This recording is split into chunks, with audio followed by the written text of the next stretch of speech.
Rich dad poor dad. अध्याय 7। सीखने के लिए काम करें, पैसे के लिए काम न करें। 1995 में मैंने सिंगापुर के एक अखबार में एक इंटरव्यू दिया। युवा महिला रिपोर्टर समय पर आ गई और इंटरव्यू तत्काल शुरू हो गया। हम एक आलीशान होटल की लॉबी में कॉफ़ी की चुस्कियां ले रहे थे और मेरी सिंगापुर यात्रा के उद्देश्य पर चर्चा कर रहे थे। मैं प्लेटफार्म पर जिग जिगलर के साथ बैठने वाला था। वे प्रेरणा पर चर्चा करने वाले थे और मैं अमीरों के रहस्य पर बोलने वाला था।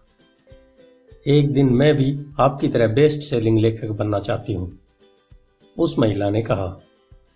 मैंने उसके कई लेख पढ़े थे और मैं उससे प्रभावित भी हुआ था। उसकी लेखन शैली दमदार और स्पष्ट थी। उसके लेखों में पाठकों की रुचि जगाने की क्षमता थी। कौन सी चीज आपको अपने सपनों को हकीकत में बदलने से रोक रही है? मेरा काम कहीं का कहीं जाता है, उसने शांतिपूर्वक कहा। हर आदमी कहता है कि मेरा उपन्यास बहुत बढ़िया है, परंतु कुछ नहीं होता। इसलिए मैं अखबार के लिए काम कर रही हूँ।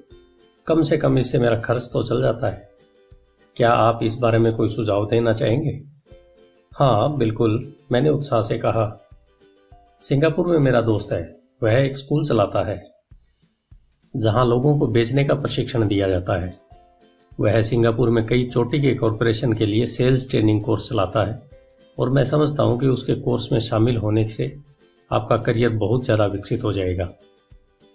उसका शरीर सख्त हो गया। आप यह कहना चाहते हैं कि बेचना सीखने के लिए मुझे स्कूल जाना पड़ेगा? मैंने सहमति में सिर हिलाया। आप सचमुच ऐसा कह रहे हैं या मजाक कर रहे हैं? सीखने के लिए मुझे स्कूल जाना पड़ेगा? मैंने सहमति में सिर हिलाया। आप सचमुच ऐसा कह रहे हैं या मजाक कर रहे हैं?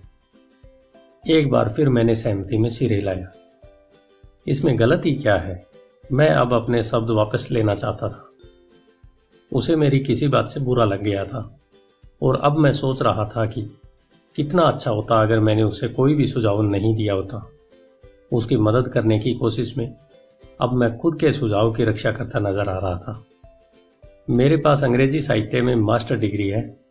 मैं सेल्समैन बनना सीखने के लिए स्कूल जाऊं क्या? मैं एक प्रोफेशनल हूं। मैं एक प्रोफेशन में प्रशिक्षित होने के लिए स्कूल गई थी ताकि मुझे सेल्समैन न बनना पड़े। मैं सेल्समैनों से नफरत करती हूं। उन्हें केवल पैसा चाहिए होता है।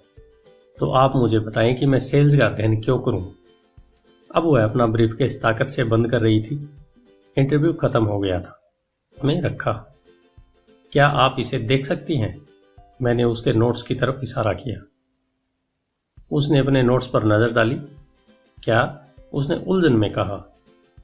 एक बार फिर मैंने उसके नोट्स की तरफ जानबूझकर इशारा किया। उसके पैड पर उसने लिखा था रॉबर्ट कियोसाकी, बेस्ट सेलिंग लेखक।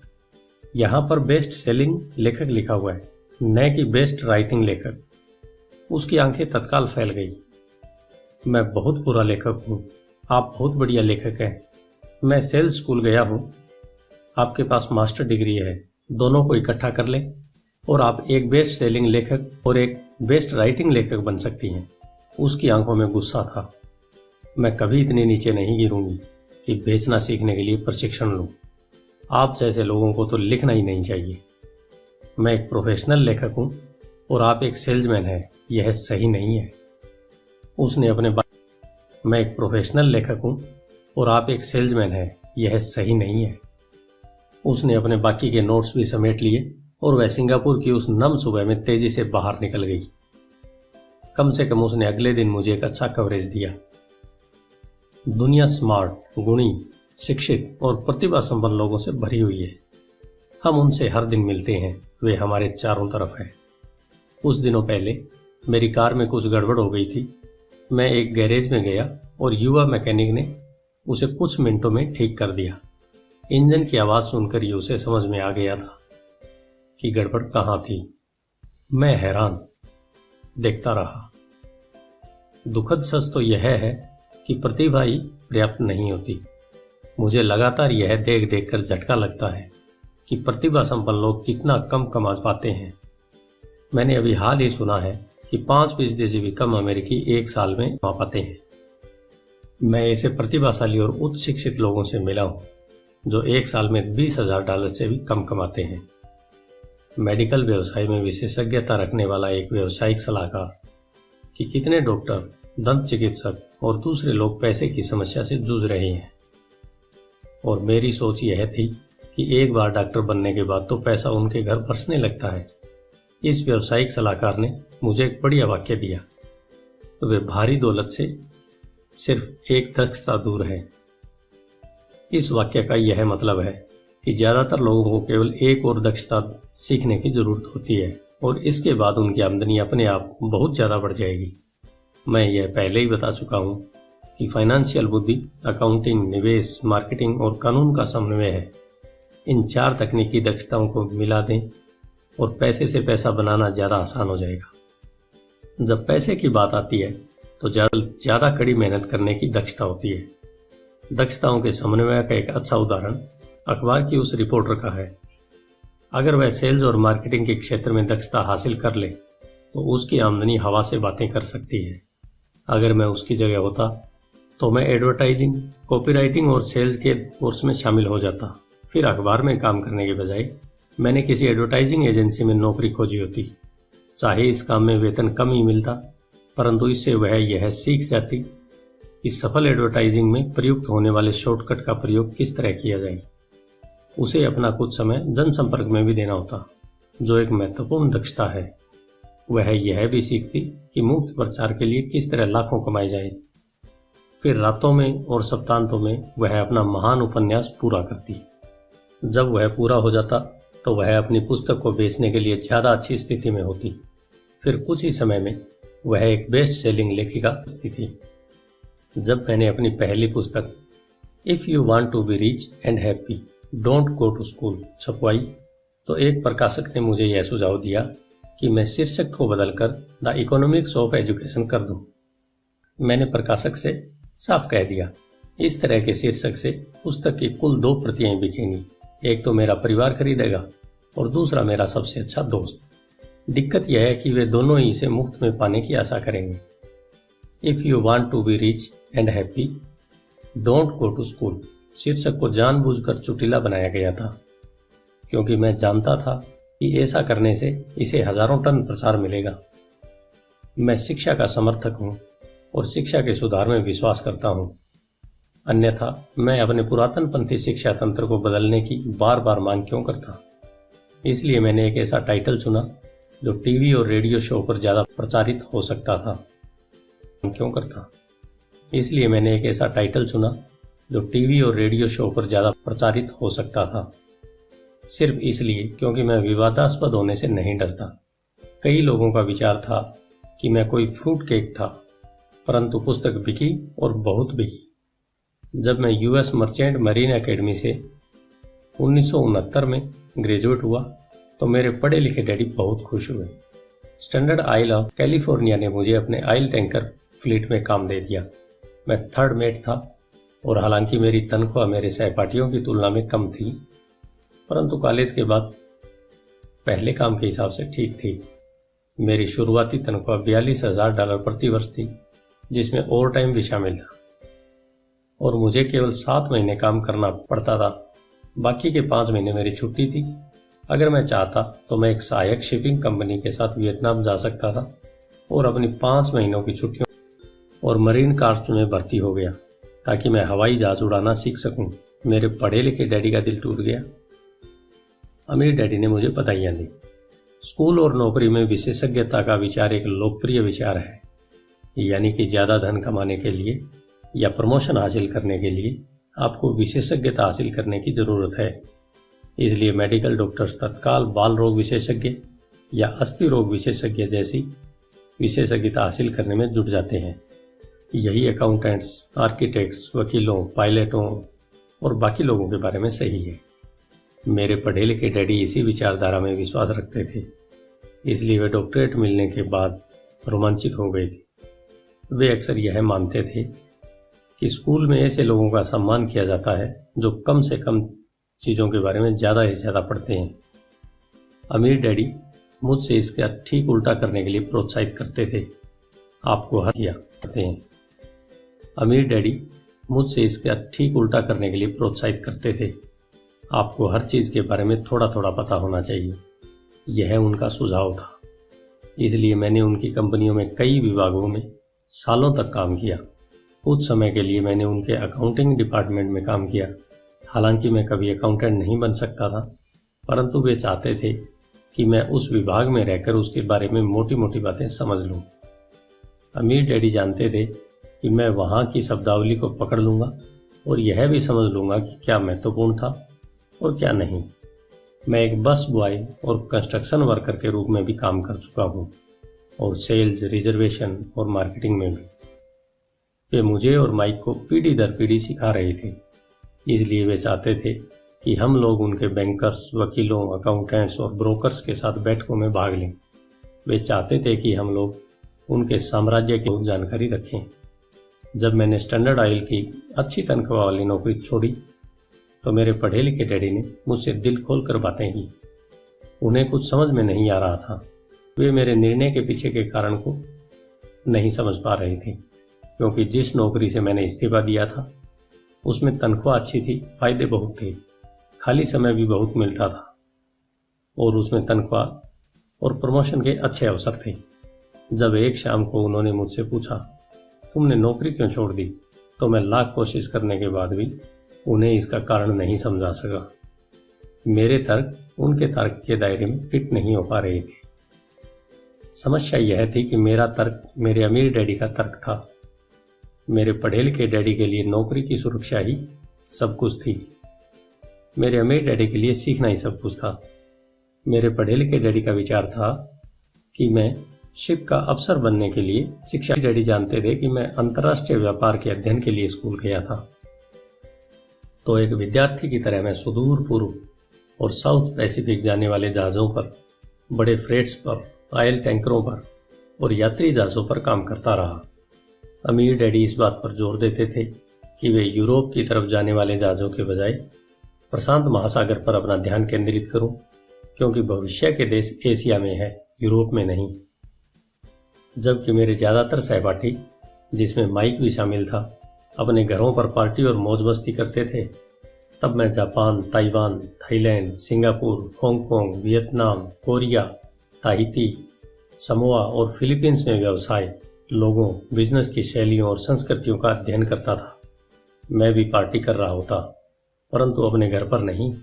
मेरा ज्ञान बहुत तेजी से बढ़ रहा था। पढ़े लिखे डैडी कभी नहीं समझ सके मैंने यह नौकरी क्यों छोड़ी। मेरा ज्ञान बहुत तेजी से बढ़ रहा था। पढ़े लिखे डैडी कभी नहीं समझ सके मैंने यह नौकरी क्यों छोड़ी और इसके बाद मरीन कार्प्स में क्यों शामिल हुआ। मैंने उन्हें बताया कि मैं जहाज उड़ाना सीखना चाहता हूं, परंतु वास्तव में मैं ट्रुप का नेता बनना सीखना चाहता था। अमीर डैडी ने मुझे बतला रखा था कि कंपनी चलाने का सबसे कठिन काम था लोगों से काम लेना। उन्होंने 3 साल तक सेना में काम किया था। मेरे पढ़े लिखे डैडी ने कभी ऐसा नहीं किया था। अमीर डैडी ने मुझे बताया कि खतरनाक परिस्थितियों में किस तरह लोगों का नेतृत्व किया जाए। तुम्हें जो अगली चीज सीखनी चाहिए वह है नेतृत्व। उन्होंने कहा, अगर आप एक अच्छे नेता नहीं हैं तो आप पर पीछे से गोलियां चलाई जा सकती है, जैसा बिजनेस में किया जाता है। वियतनाम से 1973 में लौटने पर मैंने कमीशन से इस्तीफा दे दिया। हालांकि मैं हवाई जहाज उड़ाना पसंद करता था। मैं जेरॉक्स कंपनी और बेचने का विचार मुझे दुनिया का सबसे डरावना विषय लगता था। जेरॉक्स अमेरिका में सेल्स ट्रेनिंग प्रोग्राम में बहुत बढ़िया कंपनी मानी जाती थी। अमीर डैडी को मुझ पर गर्व था। मेरे पढ़े लिखे डैडी को मुझ पर शर्म आती थी। एक बुद्धिजीवी होने के नाते वे सोचते थे कि सेल्समैन उनके निचले स्तर के होते हैं। मैंने जेरॉक्स में 4 साल तक काम किया, जब तक कि मुझे दरवाजे खटखटाने और अस्वीकार कर दिए जाने के डर से मुक्ति नहीं मिल गई। एक बार मैं विक्रय में चोटी के 5 लोगों में लगातार आने लगा तो मैंने एक बार फिर इस्तीफा दे दिया और आगे बढ़ गया। एक बार फिर मैंने एक अच्छी खासी कंपनी के साथ अपना बढ़िया करियर छोड़ दिया था। 1977 में मैंने अपनी पहली कंपनी खोली। अमीर डैडी ने मुझे और माइक को कंपनियां चलाने का प्रशिक्षण दे रखा था, तो अब मुझे उन्हें स्थापित करना ही सीखना था। मेरा पहला उत्पाद था नायलॉन और वेलक्रो का वॉलेट, जो फार ईस्ट में मुझे उन्हें स्थापित करना ही सीखना था। मेरा पहला उत्पाद था नायलॉन और वेलक्रो का वैलेट जो फार ईस्ट में बनता था और समुद्री जहाज से न्यूयॉर्क में एक वेयर हाउस तक आता था। मेरी औपचारिक शिक्षा पूरी हो चुकी थी और अब मेरे पंखों की मजबूती की परीक्षा का समय आ गया था। अगर अब मैं असफल होता तो मैं दिवालिया हो गया होता। अमीर डैडी का मानना था कि 30 साल से पहले दिवालिया होना सबसे अच्छा होता है, आपके पास संभलने का मौका होता है। उनकी सलाह थी। मेरे 30वें जन्मदिन की शाम को मेरा पहला शिपमेंट कोरिया से न्यूयॉर्क के लिए रवाना हुआ। आज मैं अंतर्राष्ट्रीय स्तर पर बिजनेस करता हूँ और जैसा मेरे अमीर डैडी मुझे प्रोत्साहित किया करते थे, मैं विकासशील देशों पर ध्यान केंद्रित करता हूँ। आज मेरी निवेश कंपनी दक्षिण अमेरिका, एशिया, नॉर्वे और रूस में निवेश करती है। एक कहावत है, जॉब एक संक्षिप्त रूप है का, और दुर्भाग्य से यह करोड़ों लोगों के लिए सही साबित होता है, क्योंकि स्कूल यह नहीं समझता कि फाइनेंशियल बुद्धि भी बुद्धि का एक रूप है। इसलिए ज़्यादातर कर्मचारी या मजदूर अपने साधनों के भीतर रह रहे हैं। वे मेहनत करते हैं और अपने बिल चुकाते हैं। एक और डरावनी मैनेजमेंट थ्योरी है, काम करने वाले इसलिए कड़ी मेहनत करते हैं ताकि उन्हें नौकरी से न निकाला जाए, और मालिक उन्हें केवल इतना देते हैं ताकि काम करने वाले छोड़कर न चले जाएं। और अगर आप ज़्यादातर कंपनियों की तनख्वाहें देखें तो आप पाएंगे कि इस बात में थोड़ी बहुत सच्चाई तो है। इसका कुल परिणाम यह होता है कि ज़्यादातर कर्मचारी आगे नहीं बढ़ पाते। वे वही करते हैं जो उन्हें सिखाया जाता है।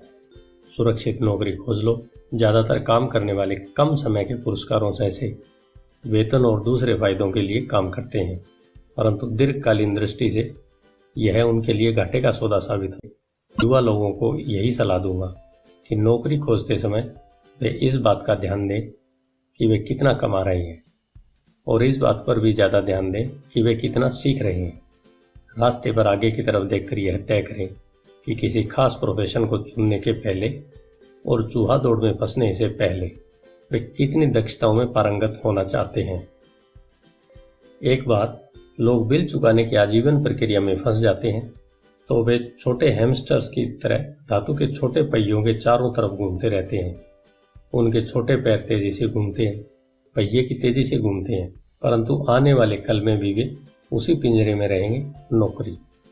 जेरी मैगवायर नाम की फिल्म में टॉम क्रूज का बहुत बढ़िया रोल था और इस फिल्म में कई बहुत जोरदार संवाद थे। शायद सबसे यादगार लाइन थी, मुझे पैसा दिखाओ, परंतु एक और लाइन थी जो मेरे हिसाब से ज़्यादा सच्ची थी। जहां टॉम क्रूज फर्म छोड़कर जा रहा है, उसे नौकरी से निकाल दिया गया है और वह पूरी कंपनी से पूछता है, मेरे साथ कौन आना चाहता है? और सब लोग मौन और स्तब्ध हैं। केवल एक औरत बोलती है, मैं आना तो चाहती हूँ, परंतु मेरा 3 महीने में प्रमोशन होने वाला है।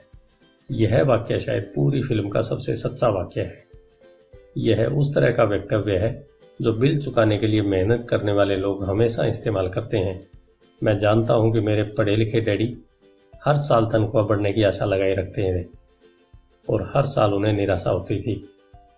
इसलिए वे फिर से स्कूल जाकर और ज़्यादा योग्यताएं हासिल करते थे ताकि उन्हें एक और वेतन वृद्धि मिल सके, परंतु एक बार फिर उन्हें निराशा ही हाथ लगती थी। मैं अक्सर लोगों को यह सवाल पूछता हूँ, रोज़मर्रा की यह गतिविधि आपको कहाँ ले जा रही है? छोटे हैमस्टर की तरह लोगों को यह देखना चाहिए कि उनकी कड़ी मेहनत का नतीजा क्या निकल रहा है, उनका भविष्य कैसा होगा। Cyril Brickfield, the American Association of Retired Peoples के भूतपूर्व एग्जीक्यूटिव डायरेक्टर का कहना है कि प्राइवेट पेंशन की हालत बहुत खराब है। पहली बात तो यह है कि आज काम करने वालों में से 50% को कोई पेंशन नहीं मिलेगी। इसी बात से चिंता होना चाहिए। और बाकी बचे 50% में से 75 से 80% लोगों को नाम मात्र की पेंशन मिलेगी, जो $55 या $150 या $300 प्रति माह होगी। अपनी पुस्तक द रिटायरमेंट मिथ में क्रैग ए स्कारपेल लिखते हैं, मैं एक बड़ी राष्ट्रीय पेंशन सलाहकार फर्म के मुख्यालय में गया और मैनेजिंग डायरेक्टर से पूछा, जिसकी विशेषज्ञता बढ़िया रिटायरमेंट योजनाएं तैयार करने में थी। जब मैंने उनसे पूछा कि छोटे ऑफिसों में काम करने वाले लोगों को पेंशन से कितनी आमदनी की उम्मीद करनी चाहिए। सिल्वर बुलेट का क्या मतलब होता है, मैंने पूछा। उसने अपने कंधे उचकाए। अगर बुजुर्गों को लगता है कि बुढ़ापे में उनके पास जिंदा रहने के लिए पर्याप्त धन नहीं है तो वे अपने आप को गोली मार सकते हैं। कार्पेल इसके बाद पुराने रिटायरमेंट प्लान को ज्यादा खतरनाक नए 401G प्लान के अंतर को स्पष्ट करते हैं। ज्यादातर काम करने वालों के लिए यह कोई सुखद तस्वीर नहीं है, और यह तो हुई रिटायरमेंट की बात। जब इस तस्वीर में मेडिकल फीस और दीर्घकालीन नर्सिंग होम सुविधा को जोड़ा जाता है तो तस्वीर डरावनी हो जाती है। उनकी 1995 की पुस्तक में वे बताते हैं कि नर्सिंग होम की फीस $30,000 प्रति साल से $1,25,000 प्रति वर्ष है। वे अपने इलाके के साफ सुथरे परंतु साधारण नर्सिंग होम में गए और उन्होंने 1995 में कीमत को $88,000 पाया। आज भी समाजवादी चिकित्सा वाले गए और उन्होंने 1995 में कीमत को $88,000 पाया। आज भी समाजवादी चिकित्सा वाले देशों के कई अस्पतालों में कई कड़े फैसले लेने होते हैं, जैसे कौन जिएगा और कौन मरेगा।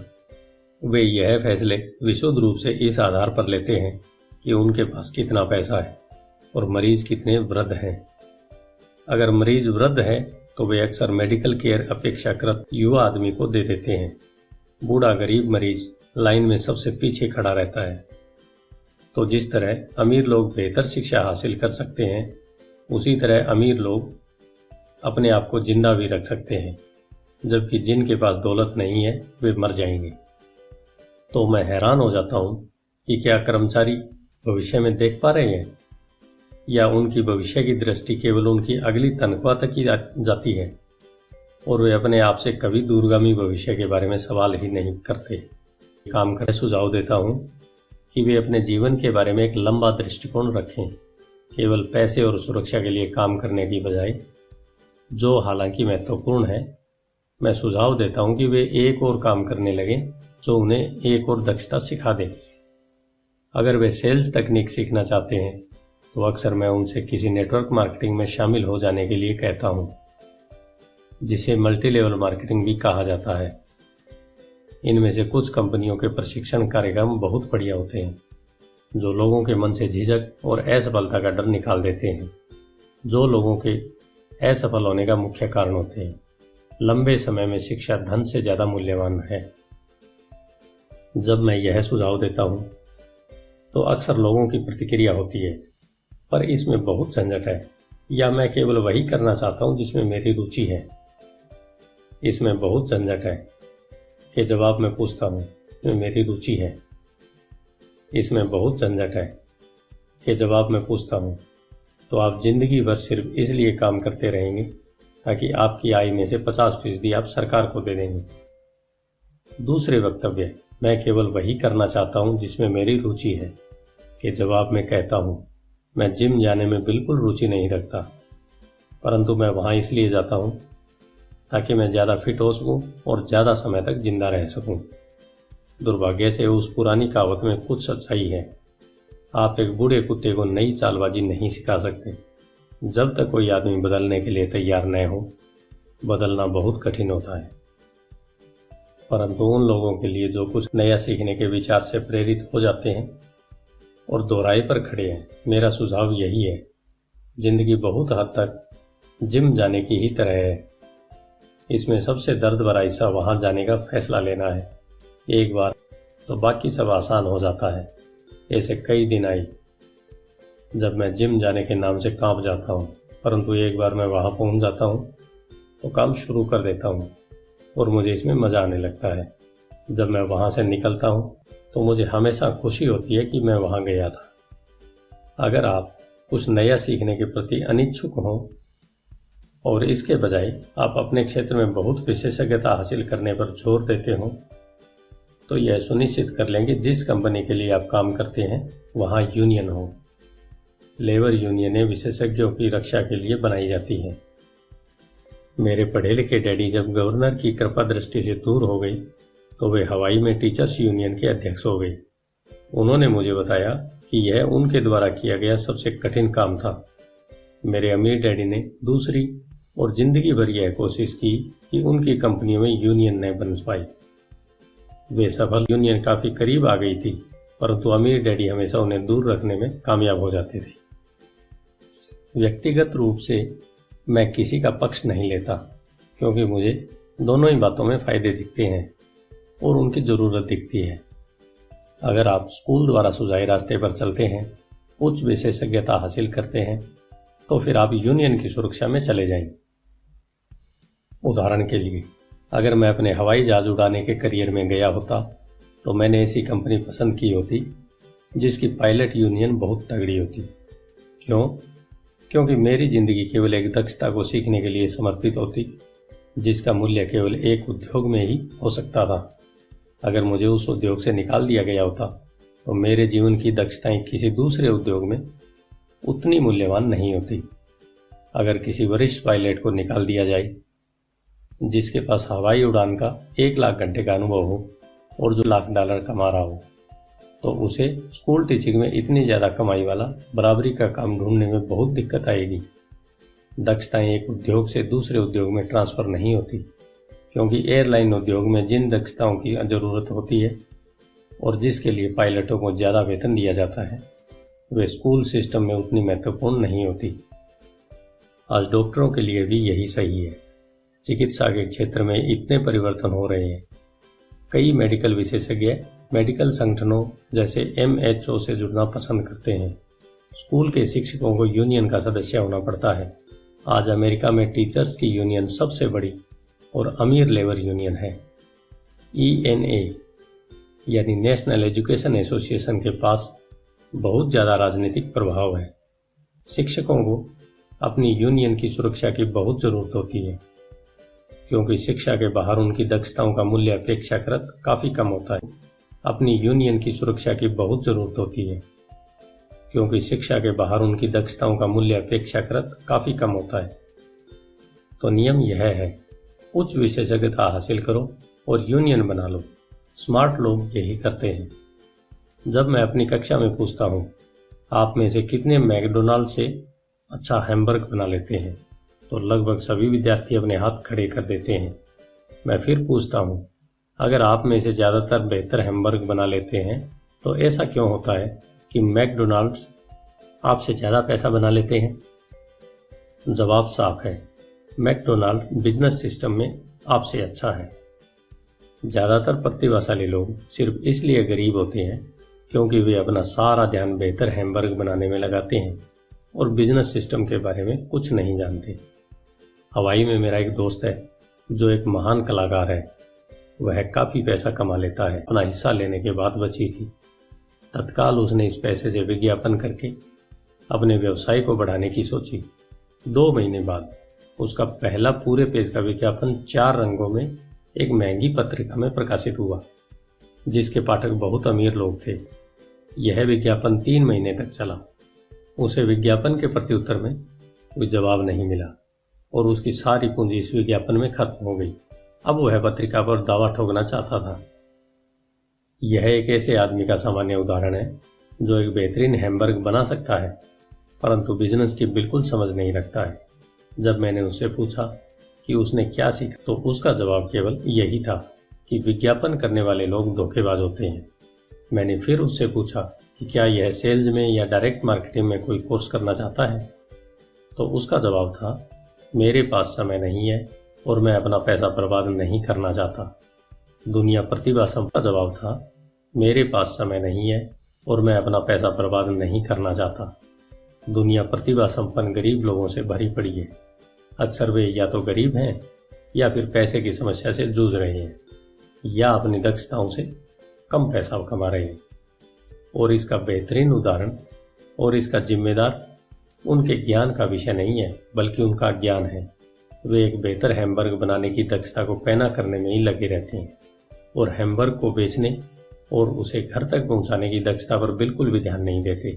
शायद मैकडोनाल्ड सबसे अच्छे हैमबर्गर नहीं बनाते थे, परंतु वे एक मूलभूत रूप से औसत हैमबर्गर को बेचने और उसे घर तक पहुंचाने में सर्वश्रेष्ठ हैं। गरीब डैडी चाहते थे कि मैं विशेषज्ञता हासिल करूं।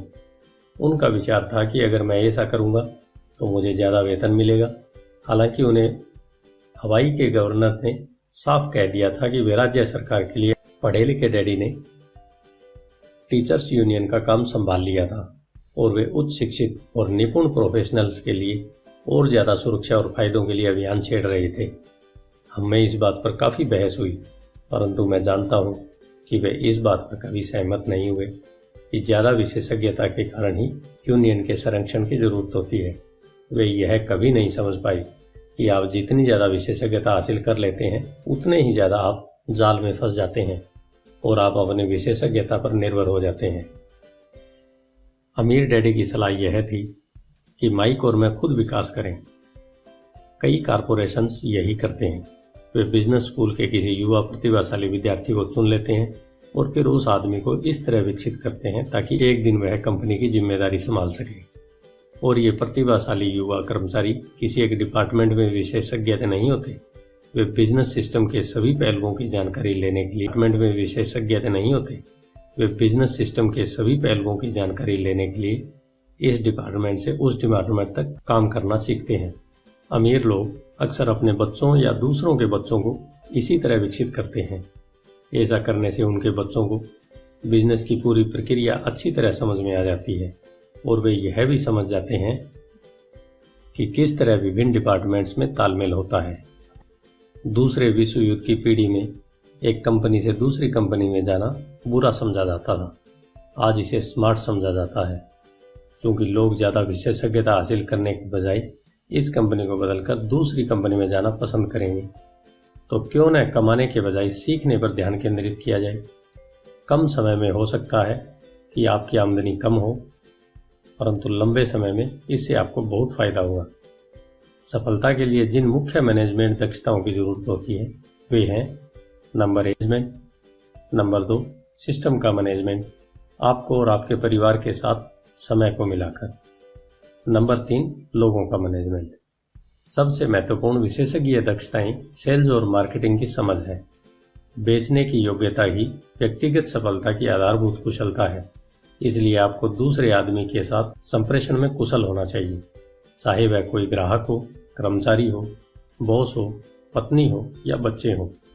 कम्युनिकेशन स्किल जैसे लिखना, बोलना और सौदेबाजी करना सफल जीवन के लिए बहुत जरूरी है।